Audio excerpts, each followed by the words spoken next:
밤하늘을 올려다보며 궁금해 본 적 있으신가요? 저 멀리 우리를 바라보는 다른 존재가 있을까요? 지구 너머 생명체의 존재 가능성은 수세기 동안 인류를 매료시켜 왔습니다. 우주와 그 안에서 우리가 차지하는 위치에 대한 우리의 가장 깊은 호기심을 자극하는 질문입니다. 우리는 우리가 혼자인지 아니면 다른 곳에도 생명체가 존재하는지 알고 싶어 합니다. 우주는 엄청나게 광활합니다. 수십억 개의 은하가 있고 각각의 은하는 수십억 개의 별을 가지고 있습니다. 그 엄청난 규모는 상상하기조차 어렵습니다. 많은 과학자들은 다른 행성에도 생명체가 존재할 가능성이 매우 높다고 믿습니다. 지구에서 생명체가 생겨난 조건이 유일하지 않을 수도 있습니다. 외계 생명체를 찾는 것은 심오한 노력입니다. 우주와 우리 자신에 대한 이해를 바꿀 수 있는 잠재력을 가진 발견의 여정입니다. 우주에 대해 이야기할 때 우리는 상상할 수 없을 정도로 큰 거리와 시간 규모에 대해 이야기하고 있습니다. 우리 은하인 은하수는 관측 가능한 우주에 있는 수십억 개의 은하 중 하나일 뿐입니다. 우리 태양은 은하수에 있는 수십억 개의 별 중 하나일 뿐입니다. 각각의 별은 그 주위를 도는 행성계를 가지고 있을 수 있습니다. 이러한 행성 중 극히 일부만 생명체가 살 수 있는 조건을 갖추고 있다고 해도 생명체가 살 수 있는 행성의 수는 엄청납니다. 우주는 또한 매우 오래되었습니다. 약 138억 년이나 되었고 우리 태양계는 약 46억 년 전에 형성되었습니다. 즉, 우주의 다른 곳에서 생명체가 출현하고 진화할 충분한 시간이 있었다는 것을 의미합니다. 우주의 광활함과 별과 행성의 풍부함은 우리가 혼자가 아님을 시사합니다. 행성이 생명체를 유지하려면 무엇이 필요할까요? 과학자들은 몇 가지 주요 성분을 찾습니다. 물은 우리가 알고 있는 생명체에 필수적입니다.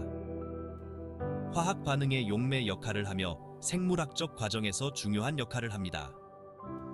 탄소를 포함하는 유기 분자는 생명체의 구성 요소입니다. 에너지는 생명체의 과정에 연료를 공급하는 데 필요합니다.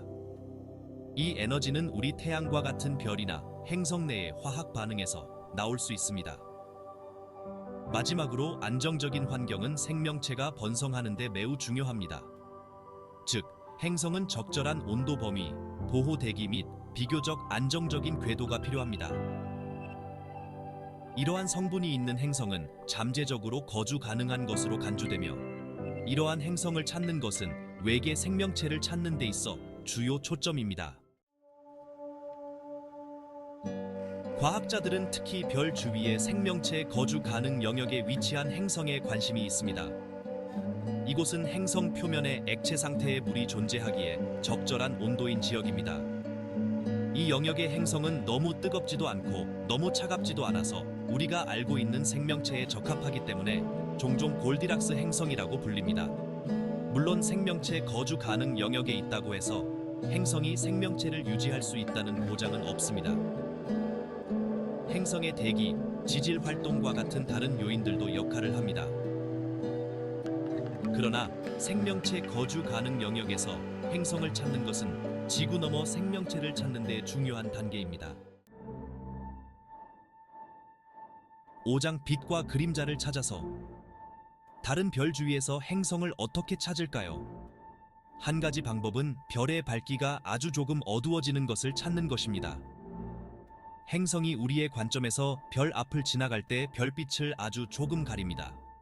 이것을 트랜짓이라고 하며 천문학자들이 태양계 밖의 행성인 외계 행성을 감지하는 한 가지 방법입니다. 과학자들은 이러한 트랜짓을 연구하여 행성의 크기, 별과의 거리, 심지어 대기에 대한 정보까지 얻을 수 있습니다. 또 다른 방법은 시선 속도 방법이라고 합니다. 별과 그 행성은 공통 질량 중심을 중심으로 공전합니다. 행성이 공전하면서 별이 약간 흔들립니다.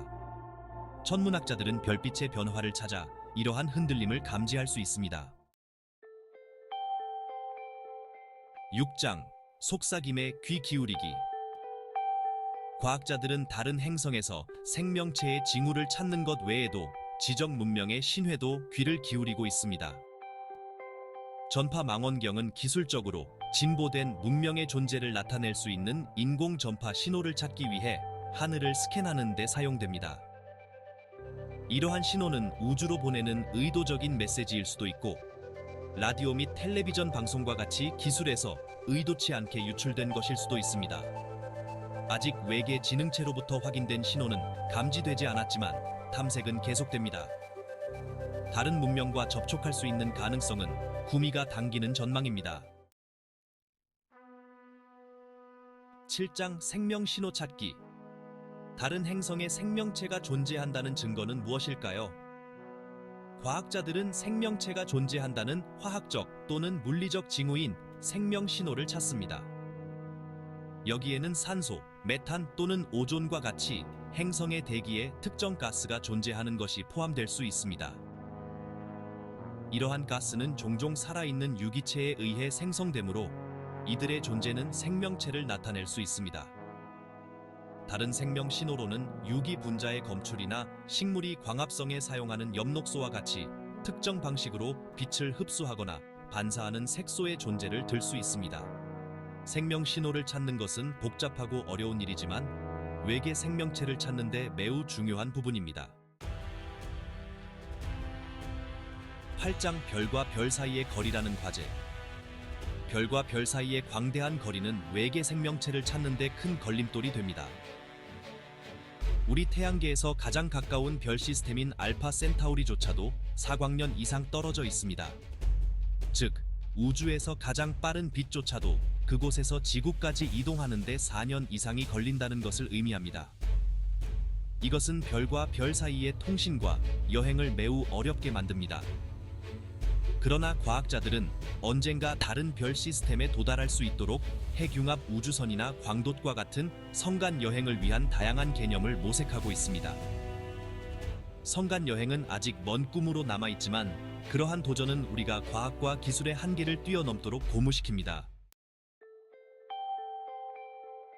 9장 지속적인 탐험의 중요성. 외계 생명체를 찾는 것은 우리 시대의 가장 심오한 과학적 노력 중 하나입니다.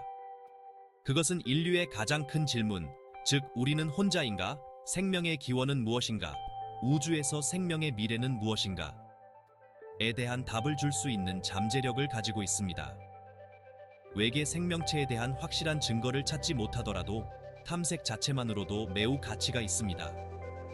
과학과 기술의 혁신을 주도하고 우주에 대한 우리의 지식을 넓히고 우주에서 우리의 위치에 대해 다르게 생각하도록 고무시킵니다. 지구 너머 생명체를 찾는 것은 우리의 호기심, 독창성, 그리고 우주와 그 안에서 우리의 위치를 이해하고자 하는 열망을 보여주는 증거입니다. 10장 숨죽인 우주. 우리는 우주에 대한 이해에 있어 새로운 지평의 가장자리에 서 있습니다. 지구 너머에서 생명체를 발견할 가능성은 우리에게 경이로움과 기대감을 안겨줍니다. 화성이나 목성 또는 토성의 얼음 위성에서 미생물의 증거를 찾을 수 있을까요? 수광년 떨어진 곳에서 온 고등 문명의 신호를 감지할 수 있을까요? 아니면 광활한 우주에서 정말로 우리만 존재하는 걸까요? 우리가 계속해서 탐색을 이어가는 동안 우주는 숨죽이고 있으며 우리의 푸른 행성 너머 생명의 신비를 밝히기를 열망하고 있습니다. 이러한 질문에 대한 답은 생명체, 우주, 그리고 모든 것에 대한 우리의 이해에 큰 영향을 미칠 것입니다.